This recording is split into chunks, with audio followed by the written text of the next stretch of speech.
Cook with Comali season 5 எப்படா start பண்ணுவீங்க அப்படின்னு கேட்டுட்டு இருந்த ரசிகர்களுக்கு அதிர்ச்சி அளிக்கிற வகையில சில மோசமான விஷயங்கள் வெளியாயிருக்கு. அத பத்தி இந்த வீடியோல நம்ம பார்க்கலாம். விஜய் டிவியோட all time best reality show அப்படின்னா அது குக் வித் கோமாளி தான். இந்த நிகழ்ச்சியை எப்ப ஸ்டார்ட் பண்ணாங்களோ அப்ப இருந்த இந்த நிகழ்ச்சிக்குன்னு தனியா நிறையவே ஃபேன் ஃபாலோவிங்ஸே ஸ்டார்ட் ஆயிடுச்சு. இதுவரைக்கும் 4 சீசன் வெற்றிகரமா நடந்து முடிஞ்ச நிலையில 5வது சீசனுக்காக தான் தமிழக மக்களே ஆர்வமா காத்துட்டு இருக்காங்க. இது யார் எடுத்த முடிவோ அப்படின்னு தெரியல. குக் வித் கோமாளி சீசன் இப்போதைக்கு வரதுக்கு வாய்ப்பில்ல அப்படிங்கிற மாதிரி சொல்லியிருக்காங்க. அதுக்கான முக்கியமான காரணம் என்னன்னா, டான்ஸ் ஜோடி அப்படிங்கிற ஒரு ரியாலிட்டி டான்ஸ் ஷோவை பிரம்மாண்டமா விஜய் டிவி ஸ்டார்ட் பண்ணிருக்காங்க. அதுவும் பெரிய பெரிய ஜட்ஜஸ், ரொம்பவே பிரபலமான சின்னத்திரை நட்சத்திரங்களை வச்சு எடுத்துட்டு வராங்க.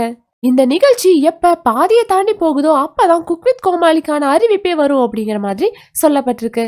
இதை கேட்ட ரசிகர்களுக்கு சோகத்தையே ஏற்படுத்திருச்சு அப்படின்னே சொல்லலாம். இது மூலமா பல ரசிகர்கள் சோசியல் மீடியால குக் வித் கோமாளி சீசன் 5 சீக்கிரமாவே ஸ்டார்ட் பண்ணுங்க அப்படிங்கிற மாதிரி கேட்டுட்டு வராங்க. இதனால சேனல் சைட்ல இருந்து கூடிய சீக்கிரமே ஒரு நல்ல அறிவிப்பும் வரலாம். இந்த வீடியோவை பார்த்துட்டு இருக்க நீங்க குக் வித் கோமாளி சீசன் 5 இப்போதைக்கு வரதில்லை அப்படின்னு சொல்றத பத்தி நீங்க என்ன நினைக்கிறீங்கன்னு உங்களோட கருத்துக்களை லைக் பண்ணிட்டு கமெண்ட் பண்ணிருங்க. மீடியா அப்டேட்ஸ்க்கு நம்ம சேனலையும் சப்ஸ்கிரைப் பண்ணிருங்க.